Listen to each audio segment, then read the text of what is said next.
天，青云记小雪故地重游，带着我们踏入了贵州黄陂县的秘境深处。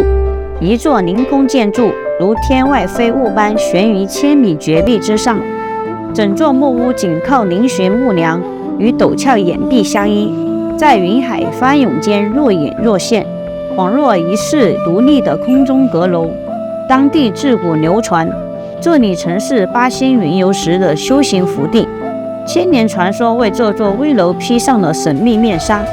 此地无论是清晨薄雾轻笼，还是黄昏霞光侵染，镜头所至皆是绝美画卷。接下来就跟随我们的镜头一起去看一下吧。Hello， 大家好，我是婷婷，这是我的好朋友小雪。大家好，我是小雪。今天我们来到了贵州浪洞镇的大山里，大家看，就在我身后，对面那座山就是房子的所在位置，它是镶嵌在悬崖绝壁的中间。听小雪说，这个地方拍照相当的出片。对，一拍就是那种大片，特别像仙侠剧里面的场景。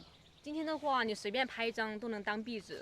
所以说，今天我们带上了我们的道具，准备拍一个古风的。对，这个地方车子是无法开上来的，只能徒步上去。现在我们就带大家一起上去看一下吧。好，现在我们出发。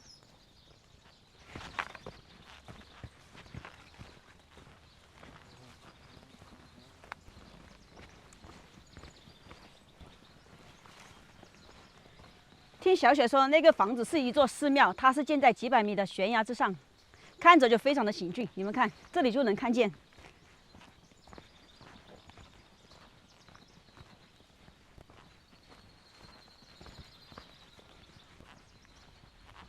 小雪，你走慢一点嘛，我都追不上你了。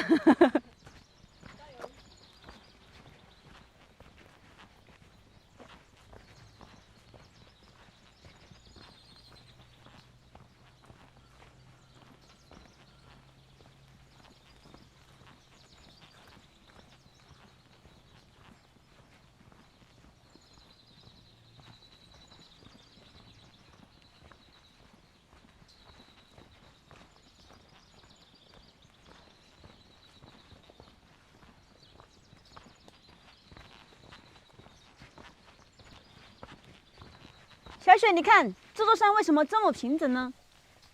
说起这个，那可就复杂了，那可要追溯到上1年前的一次地壳运动了。那个时候我还没出生呢。好巧，我可能也没出生。刚好想到一个词可以形容这里，地理千仞。哇，大自然真的是鬼斧神工。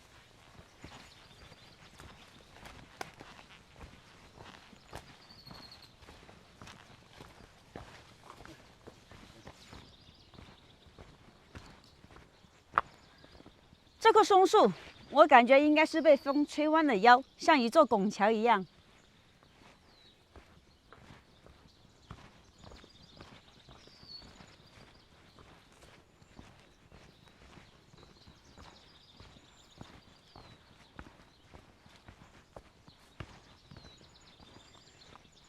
这里有一根电线，上方没有任何的建筑，只有一座寺庙，估计是为寺庙特意牵扯的电线。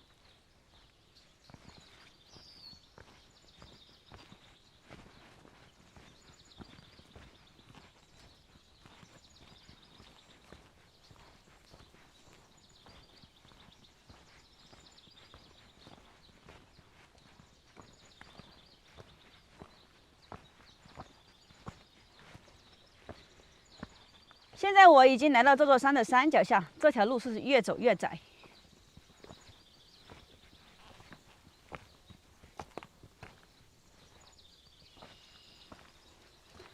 地上还有一个红包，难道是神仙发放的时候掉落在这里的吗？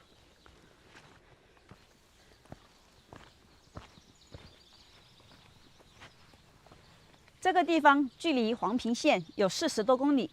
如果有想要来玩的朋友，可以直接导航浪洞镇，车子就可以停在浪洞镇的村子里，然后步行上来都要走上1个小时的路程。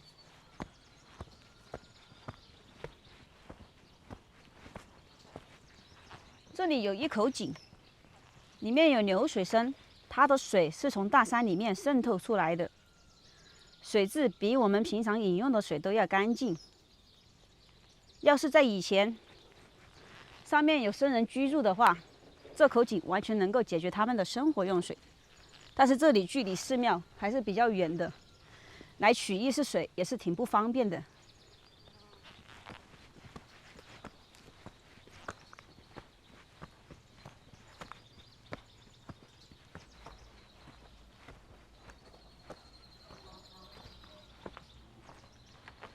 这个崖壁下立着一些木棍，在莲池庵我们也看见过，莲池庵那边相对这边来说要多一点。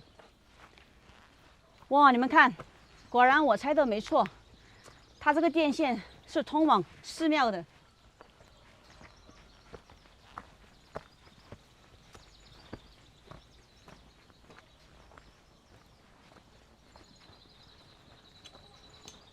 这里有尊神像，它有3张脸，6只手臂，手拿着日月，还有一些法器。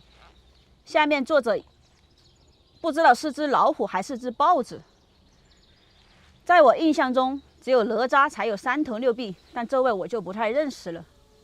你们看，他的面部非常的狰狞，有一丝丝吓人。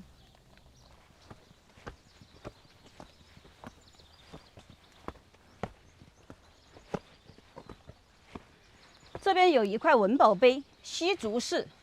关于这个西竹寺，有一个传奇故事。相传，在清朝乾隆年间，四川峨眉山报国寺一尊观音神像不翼而飞，派出多名僧人四处寻找，在浪洞岩的附近的土地庙里发现了观音神像，僧人却因体力不支，无法将神像搬回。正当他们发愁的时候，浪洞岩云雾缭绕，佛光闪现，他们觉得浪洞岩是一个供奉神像的绝佳之地，于是把神像搬到浪洞岩的长廊之上，西竹寺的名字由此而来。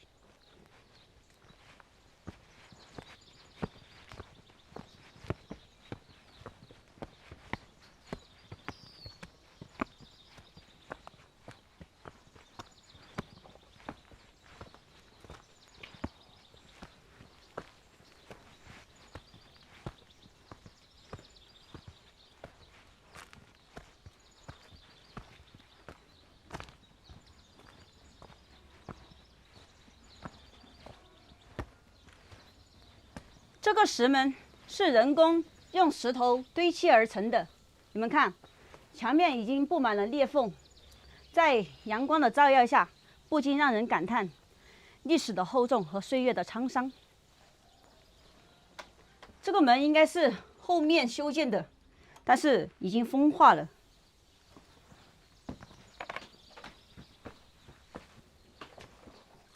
这里的楼梯十分的平整。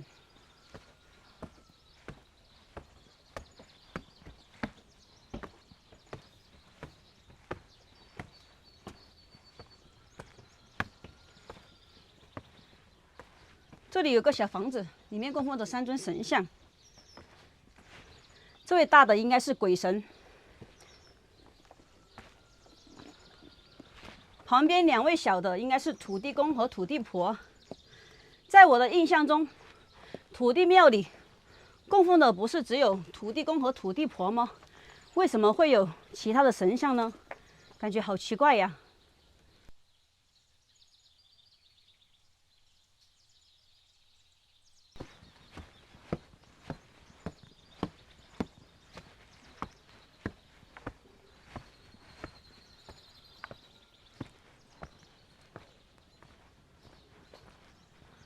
哇，这边的宝坎好高呀！这边立的是功德碑，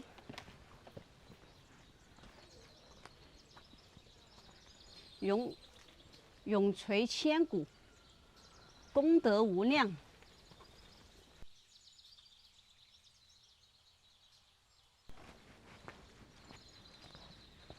这里有张桌子，在这个地方乘凉还是挺凉快的。你们看，这里都装满了生活垃圾，看来这里游玩的人还是比较多。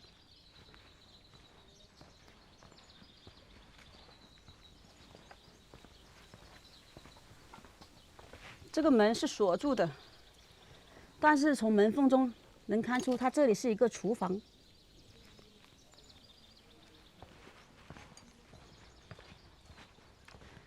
这里面放着2张床，这里应该是休息的地方，里面还堆放着一些桌子、椅子的生活用品。房顶上面那个好像是避雷针，因为房子所处的位置是比较高的，安装避雷针是非常有必要的，以防万一。因为天有不测风云，现在我们到里面去看一下。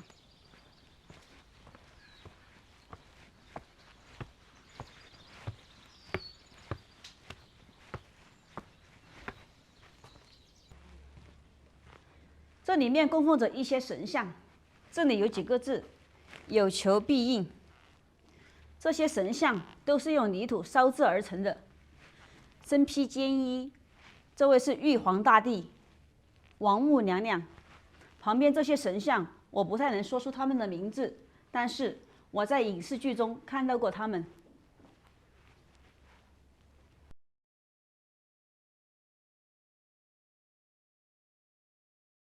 这里有张桌子，上面刻有图案，是2条鱼，上面还放着2个盆。你们看这个木桩上还挂着一些红布，它寓意着什么吗？这里还有一些板凳。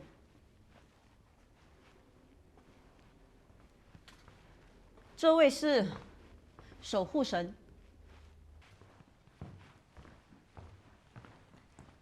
这边有一幅画，它是观音菩萨。桌子上放着一些香炉、杯子，还有行李箱。旁边还有一些桌子和板凳，都是木质结构的。这个祖庙就是这个样子。现在我们到后面那个房子去看一下。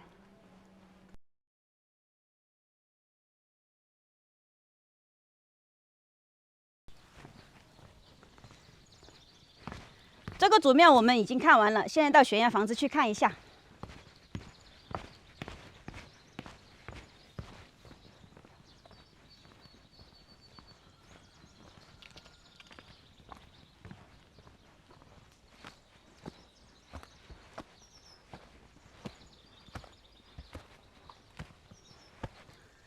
这里的楼梯，它几乎与地面是垂直的，旁边有个铁链，我们只能借助这个铁链向上爬。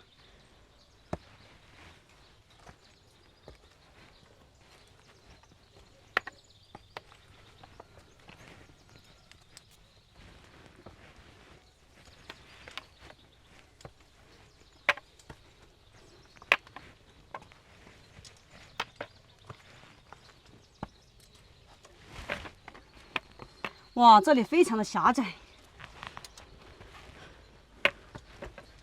正所谓“欲上石廊观天起，必先过这断魂梯”。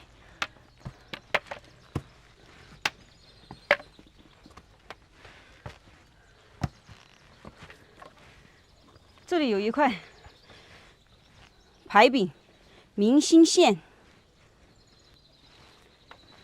这里有扇门，我们过去看一下。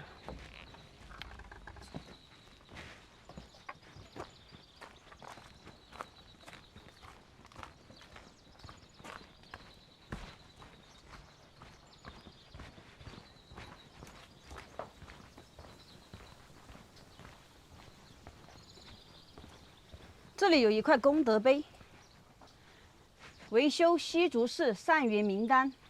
自从修进这个西竹寺以后，让洞镇风调雨顺，百姓安居乐业，十里八乡的人都来这里进行朝拜。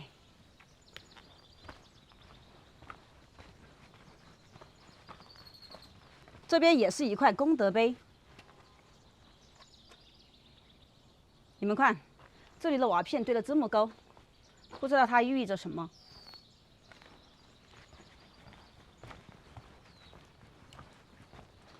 哇，这个石头好像一个花洒一样，要是水再大一点，都可以在这下面洗澡了。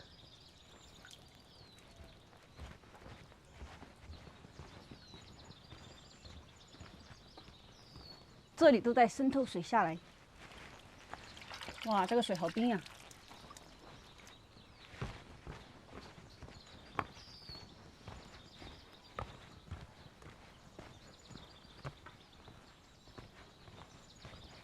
这里也有一块石碑，善恶分明，但是下面的字已经风化了，看不清楚。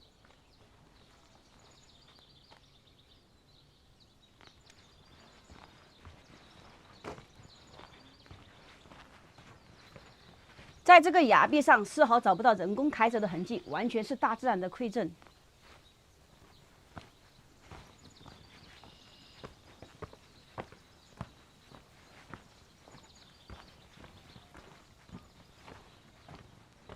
你看这里写着“公元19920年9月19戌”，这里也供奉着一些神像。这位是送子观音，大慈大悲。这位也是观音中的一种，只是我不太记住它叫什么名字。这位是释迦牟尼佛，阿弥陀佛。这位是燃灯古佛。这位大的也是观音菩萨，这墙上还挂着观音菩萨的画像。旁边这2位我就不太认识的，有认识的吗？这里还有一个铁钟。这个房子它是依山体而搭建出来的，是用木头搭建的。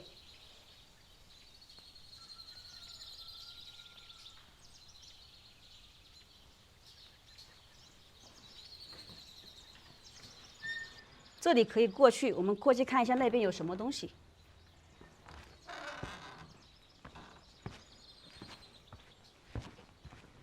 哇，这里好高呀，看着就吓人。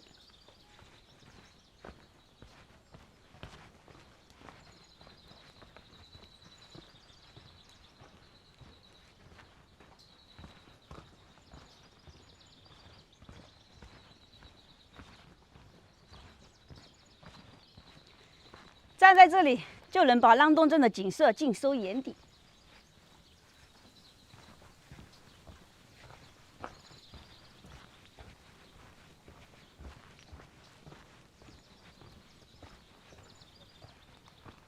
这边有个木门是打开的，这里也有一尊神像，这个不会是罗汉吧？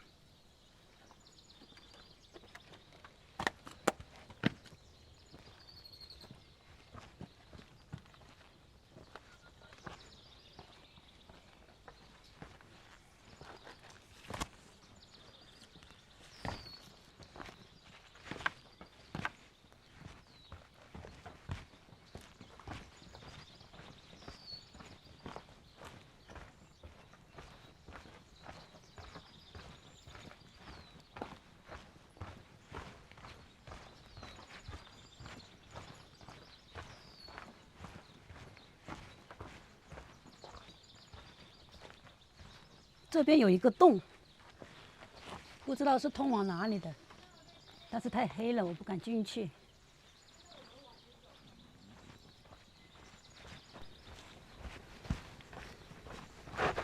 哇，吓死我了！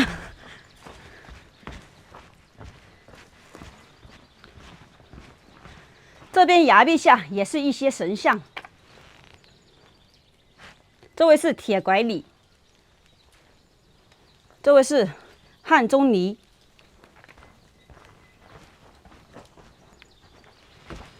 这位是吕洞宾，这位是曹国舅，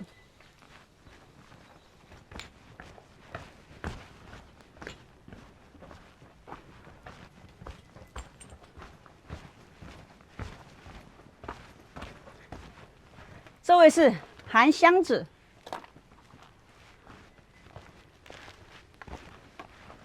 这位是何仙姑，这位是蓝采和，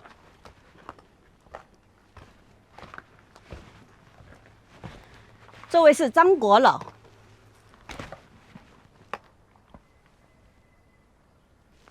这8位神像都是中国的神话人物，八仙过海，各显神通，说的就是他们。在中国，他们是家喻户晓的神仙。这里是没有路了。现在这里整体就是这个样子了。现在的听社也不早了，我们还得赶着下山。好了，今天我们就分享到这里，我们下期再见，拜拜。